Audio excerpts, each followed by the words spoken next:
अगर आपका AI info उलझा हुआ सा लगता है, तो ये वाला फेज आपके लिए जरूरी है। ये वीडियो सिर्फ जानकारी और सीखने के मकसद से है। इसमें एआई के बारे में बातें हैं, हमारी कोई मंशा आपको निजी सलाह देने की नहीं है। असली दुनिया में नतीजे अलग हो सकते हैं। गलत जानकारी या नतीजों के लिए हम जिम्मेदार नहीं होंगे। इस वीडियो में जो भी है, वो सिर्फ सीखने और समझने के लिए है। कोई भी फैसला लेने से पहले एक्सपर्ट से बात जरूर करें। स्मार्ट बनो, सुरक्षित रहो।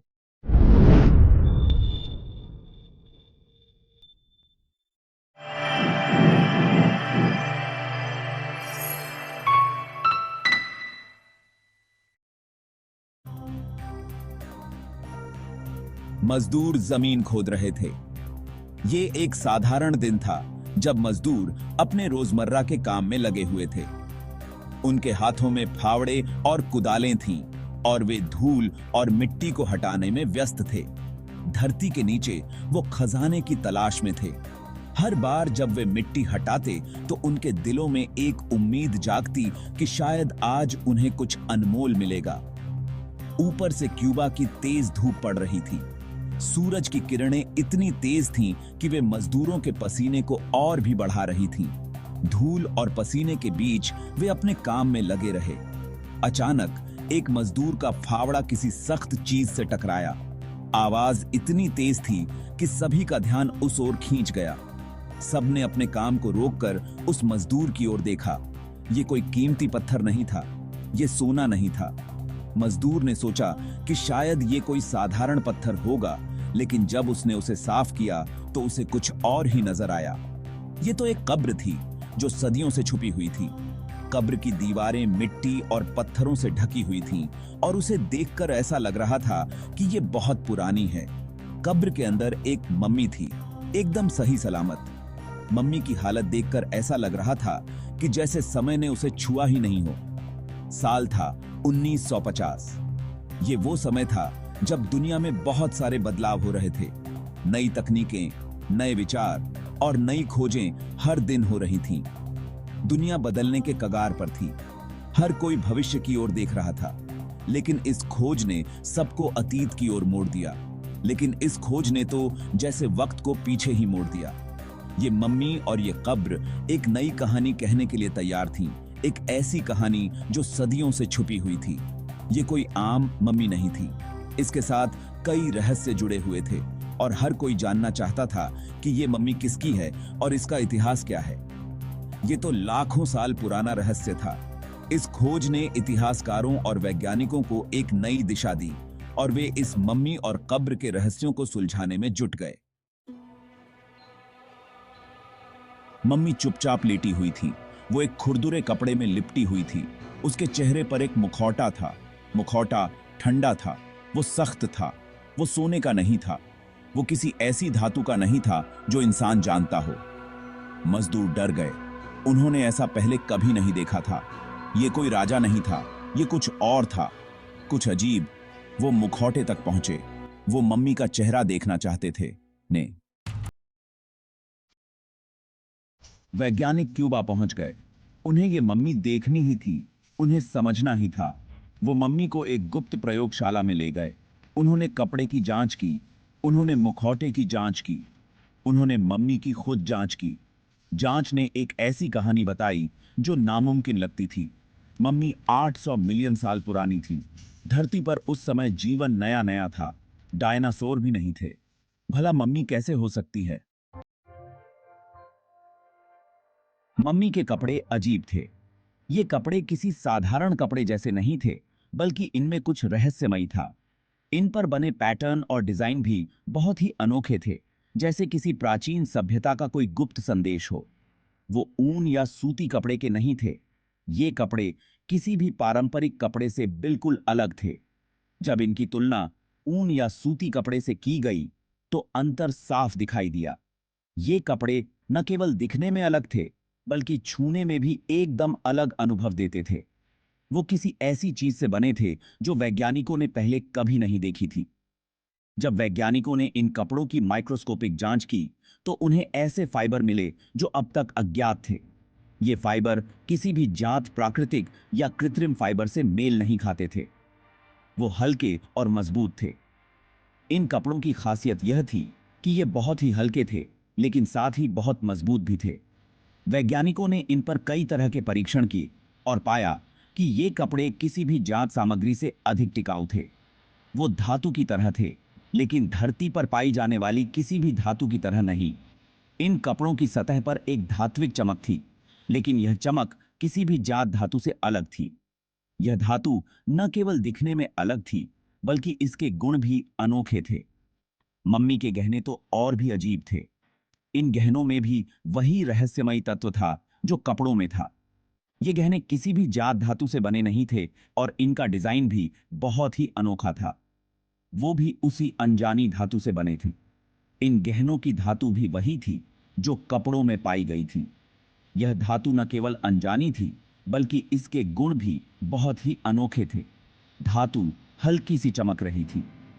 इन गहनों की धातु में एक हल्की सी चमक थी जो बहुत ही रहस्यमयी लग रही थी। यह चमक किसी भी जात धातु की चमक से अलग थी। ऐसा लग रहा था जैसे उसमें किसी दूर के तारे की रोशनी कैद हो। इन गहनों की चमक ऐसी थी जैसे इनमें किसी दूर के तारे की रोशनी कैद हो। यह चमक बहुत ही अद्भुत और रहस्यमयी थी, जो किसी भी जात प्रकाश स्रोत से मेल नहीं खाती थी। कुछ लोगों ने कहा कि ये मम्मी तो एलियन है। उन्होंने कहा कि ये किसी और ग्रह से आया है। उन्होंने कहा कि ये लाखों साल पहले धरती पर गिरा था। उन्होंने कहा कि इसे इसके अपने लोगों ने दफनाया था। दूसरों ने कहा कि ये मम्मी किसी प्राचीन सभ्यता की है। उन्होंने कहा कि ये सभ्यता हमारी सभ्यता से भी ज्यादा उन्नत थी।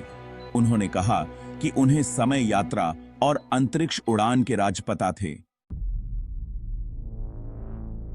Section 6, shadows of doubt. सब लोग इन कहानियों पर यकीन नहीं करते थे। कुछ लोग मानते थे कि यह सब एक बड़ा धोखा है, एक साजिश है जो लोगों को भ्रमित करने के लिए रची गई है। कुछ वैज्ञानिकों ने कहा कि जांच गलत है। उन्होंने तर्क दिया कि प्रयोगशाला में की गई जांच में कई खामियां हैं और परिणाम विश्वसनीय नहीं हैं। उन्होंने कहा कि मम्मी इतनी पुरानी नहीं है। उनके अनुसार मम्मी की उम्र का निर्धारण करने के लिए इस्तेमाल की गई तकनीकें पुरानी और अविश्वसनीय हैं। उन्होंने कहा कि ये एक धोखा है। कुछ वैज्ञानिकों ने तो यहां तक कहा कि मम्मी को जानबूझकर पुराना दिखाने के लिए छेड़छाड़ की गई है। उन्होंने कहा कि कोई दुनिया को बेवकूफ बना रहा है। उनके अनुसार यह सब एक बड़ी साजिश का हिस्सा है जिसमें कई लोग शामिल हैं। सरकार चुप थी। सरकार की चुप्पी ने इस मामले को और भी संदिग्ध बना दिया। वो ये नहीं बता रहे थे कि मम्मी असली है या नहीं। सरकार के इस रवैये ने लोगों के मन में और भी सवाल खड़े कर दिए। वो ये नहीं बता रहे थे कि मम्मी कहां से आई है। मम्मी की उत्पत्ति को लेकर भी कई तरह की अटकलें लगाई जा रही थीं। वो ये नहीं बता रहे थे कि उन्हें क्या पता है। ऐसा लग रहा था कि सरकार और वैज्ञानिक कुछ छुपा रहे हैं और यह रहस्य और भी गहरा होता जा रहा था। जनता ने भी इस मामले में अपनी आवाज उठाई। लोग सड़कों पर उतर आए और सरकार से जवाब मांगने लगे।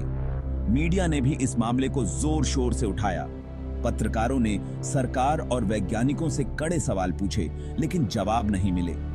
टीवी पर विशेषज्ञों के बीच बहस छिड़ गई। हर कोई अपनी अपनी राय दे रहा था, लेकिन सच्चाई अब भी अंधेरे में थी। इतिहासकारों ने भी इस मामले में अपनी रुचि दिखाई। उन्होंने प्राचीन ग्रंथों और दस्तावेजों का अध्ययन करना शुरू किया ताकि मम्मी की सच्चाई का पता लगाया जा सके। वैज्ञानिकों ने भी नई तकनीकों का सहारा लिया। उन्होंने मम्मी की जांच के लिए अत्याधुनिक उपकरणों का इस्तेमाल किया, लेकिन परिणाम अब भी अस्पष्ट थे। अंततः सरकार ने जनता के सामने आकर बयान दिया। उन्होंने कहा कि मम्मी की जांच जारी है और जल्द ही सच्चाई सामने आएगी। जनता की प्रतिक्रिया मिली जुली थी। कुछ लोग सरकार के बयान से संतुष्ट थे, जबकि कुछ अब भी संदेह में थे। वैज्ञानिकों ने भी अपने शोध को जारी रखा। वे दिन रात इस रहस्य को सुलझाने में लगे हुए थे।